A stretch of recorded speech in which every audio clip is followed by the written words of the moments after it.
Hey watch friends, today we're going to take a look at this latest offering from the micro brand 9-4 watches, and this is their Successor 2. As the name would convey, this is the follow-up to their original Successor, and there are some notable differences between these versions, and we'll talk about those a little bit as we go throughout. First, let's go ahead and take a quick look at the packaging. For being a prototype, I rather like the box for this. You can see it is just a basic cardboard construction. You have a little bit of a color difference here. I'm not sure if that's intentional or not between the lid versus the case, but it has a nice profile as you go throughout. I like that geometric pattern and then the incorporation of their logo. It's a nice touch there. As we open that up, we get inside and you can see this nice padded watch box. And this isn't just a cardboard texture here. You can see this is kind of a soft touch as you go through. It is more of just a traditional cardboard, but again, soft touch on the side. And then you pop that open and you have a little red accent. You have the 9-4 logo at the top. And then you have a nice pillow. I will say it's a minor thing, but there is a fairly unpleasant smell of this. Smells kind of like a chemical for that. So I'm hoping that will be addressed on the production version. But overall, the packaging, I think, especially for the price point that we'll talk about later in the video, I think this is well done and is a nice choice. All right, with that out of the way, let's dive into the specs. This does come with a 1-year warranty standard. Would like to certainly see that kicked up to 2 years or longer, as is always the case, but that being said, this has reliable components within, so I don't expect you're going to have any problems there. As far as the case size, this comes in on my calipers right dead on at 40 millimeters, and that's measured roughly from the 3 o'clock to 9 o'clock position. The bezel does step down, as you can see, roughly 2 millimeters, and this comes in at 37.7 millimeters. The lugs. While they are hidden here, they are in this version of the Successor 2. These are a strap change friendly 20 millimeters, and as you can see, they're kind of hidden to give you that integrated bracelet look while at the same time offering strap change options. The Lug To Lug, measuring the actual case proportions, is coming in at 44.5 millimeters. Of course, the lugs themselves are smaller and tucked underneath, but this is going to be, from wrist sizing purposes, your practical Lug To Lug. The thickness is only coming in at 10.3 millimeters, so nice felt packaging overall, and that is including this Sapphire Crystal, which, speaking of the crystal, as I just mentioned, it is a Sapphire Crystal, and it does have an inner AR coating. As always, you can see it does pick up some glare whenever you shine the light directly on it. However, you can see it maintains legibility even throughout. The movements. This is going to come in 2 different configurations, so you have 2 options available. There's this version we're looking at today, which has a date window at 3 o'clock position, and this features a Miyota 9015. There is also a no-date version, and that features the Miyota 9039. In case you're new to those movements, they're made by Citizen. They are very reliable movements in my experience. They have a higher beat, 28,800 beats per hour, hacking, hand winding, all those kind of features that you would want. Great movements in my opinion. As far as water resistance, this comes standard with 10 atmospheres or 100 meters of water resistance. And as far as the weight, size to my 6.5-inch wrist, this is coming in at roughly 126.5 grams.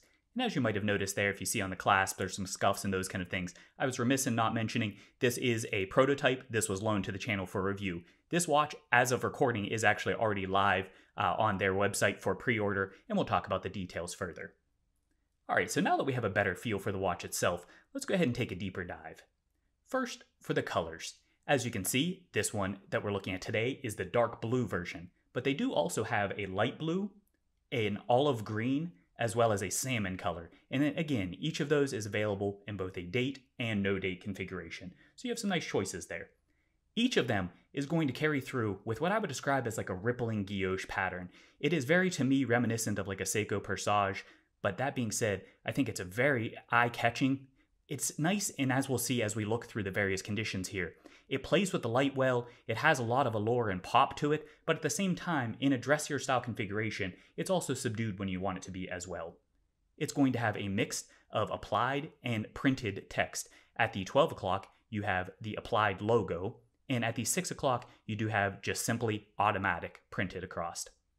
As you move out towards the perimeter, you will notice that this does have a rehaut, and that does have individual minute and second marks or hashes there as well, including sub-hashes.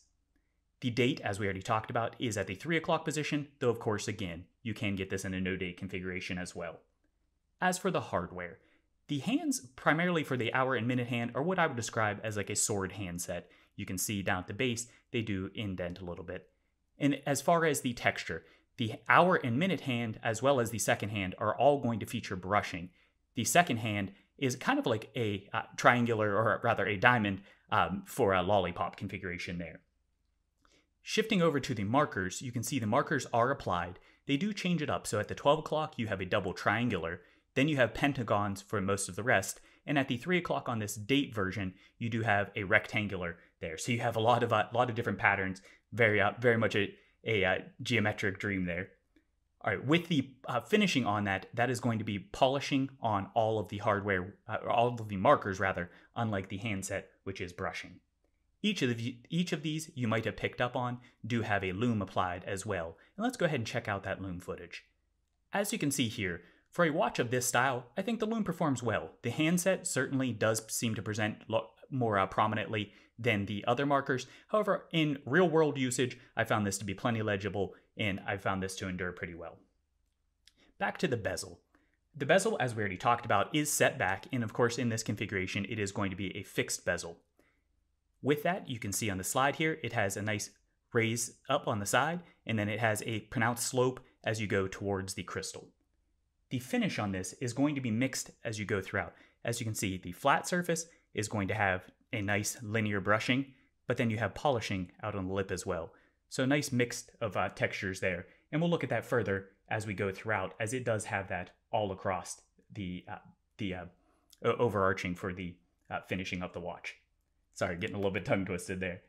All right, as far as the case itself, the case on the side, you can see this is a fairly flat construction, not really what I would call a slab, but that being said, it does have an overall flat presence. And the case is somewhat reminiscent of like a Henta inspired, typical of many modern and integrated bracelet watches, which this is designed to be a nod towards. You can see that the lugs do have a downturn to them, despite the fact that it does have an overall flat profile. Again, you have textural mixes where you have the vertical brushing along the side here, then you come up to a polish for the chamfer, and then if you look around at the flats, you can see that has kind of a radial brushing. So nice mix of application there. As we look further throughout the case, you can see it does have angular cuts, especially at the end link sections here. And then shifting over to the crown side, you can see this does not have a crown guard built into that. Shifting over to the crown is 6.3 millimeters, and this of course does have hacking feature, and as you can see, this is not a screw down, it's just a push-pull configuration for that. Out on the perimeter, you can see it is signed here with the 9.4 logo, and it has nice grip. The texture on this, not only decent size, no crown guard to block that, but additionally, the overall milling and finishing I find easy to get a hold of, so that's nice there. Shifting over to the case back. The case back for this is a screw-in construction. It is going to mix a combination of polishing as well as bead blasting for the overall finish. It does have an exhibition in the middle, and you can see that displays that nice machine-turned custom rotor for this as well. And then around the perimeter, you do have your basic text going to give you identifying information for the model. As for the bracelet, as we already talked about, is going to be 20 millimeters, but it does taper down to 18 millimeters at the start of the clasp. Consistent with the rest of the watch, it has a lot of angular cuts, and this one is going to stick all brushing throughout. You can see different brushing application. It does still play with the light nicely, even though it doesn't have that polish to that. The bracelet articulation I found to be excellent. It does, with this smaller 3-link construction, does articulate well across the wrist, and that lends to overall comfort. The end links here, as you can see, these are going to be effectively a female end link. You can see the drop and the cut in there is right at the end of the case, so that I didn't really factor that in as far as including out for this protrusion underneath, because that is pretty darn close to flush overall. As far as the construction, this one, this is a little bit deceiving, and we'll talk about this further. You don't see any arrows on the inside. However, this is a pin construction. It threw me for a little bit checking those out, because of course, many of you are probably familiar with pins where they can look like they are screws with the way that they come together with that traditional orientation. As for the clasp is a fold over construction, so you just have this and then a double pusher as well. And as you can see, it is a milled bridge, and it does have signature here and carry through with the overall brushing, and then of course a little bit of scuffing on this prototype. On the side here, do have 3 micro adjustment holes, which I would say in this case are adequate because this has such short links. I found that for me at least, that did give ample sizing. So while ordinarily would like to see a little more, I didn't find that to be a fault of this watch. Alright, so now that we have a better feel for the model itself, let's go ahead and bring in a few comparisons and check this out. First, to get an idea of the color, this is next to a Zelos Midnight Blue Mako. Gives you an idea there, just different guilloche pattern and different color rendering. Going over to another Henta style watch, and this one with an actual integrated bracelet. That gives you an idea as far as the comparison there of how these stack up. This is the Batavi Architect. And then sticking with the Henta style, here it is next to a Dorenzo DRZ04. You can see here just the different look. This one has, more flowing slopes. This is more consistent with the Batavi Architect as far as the angular cuts to that overall. But that just gives you an idea how those present. Alright, so now that we have all that out of the way, let's go ahead and wrap things up with my personal view of the positives, some critiques, as well as the overall summary. First, for the positives, you can't get past that dial. That dial, to me, I think the guilloche is very attractive. I think it plays with the light well. It's a mix of subtle and pop, which I think lends to the overall style of the watch well. It's a solid value. We didn't talk about pricing. On pre-order, this is only coming in at $329, which really isn't bad at all when you figure Sapphire Crystal, a reliable Miyota movement. You have a lot of things going for this, and I think it's an attractive price point, especially with all the different configurations they have available. The styling, I think, is versatile. Whether you're looking for more of just like a sport casual watch, or if you're looking for a little dressier watch, I think this will lend itself to your overall attire well. So I think it is versatile in that sense. Additionally, the sizing, I think, is going to appeal to many people.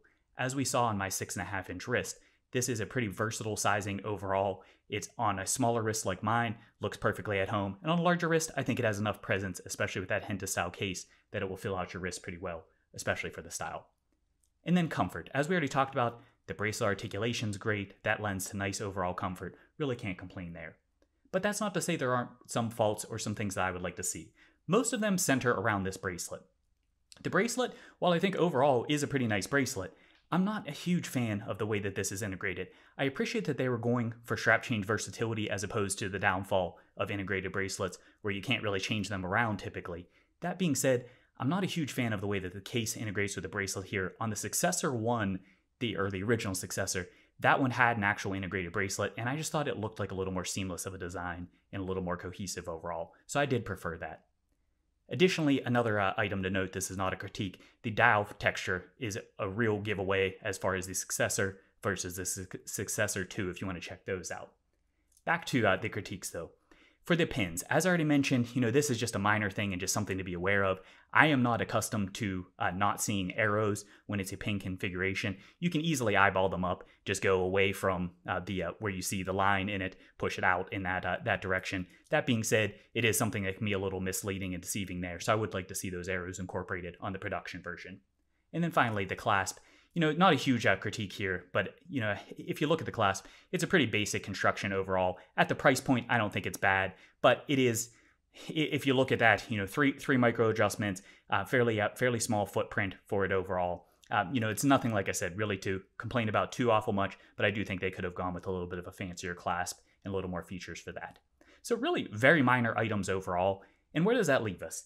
And at the end of the day, to me, I think this is an excellent alternative to the Seiko Presage. I think at the price point, which is more affordable than the Presage, I think you're getting a lot of watch. I think you get better specs overall, whether you're talking the Sapphire Crystal or the Miyota movement. So I really don't think you can go wrong there. So if the style speaks to you, pick your flavor, whichever color of the 4 variations you like, pick whether you want a date or no date, and I think you've got a safe bet.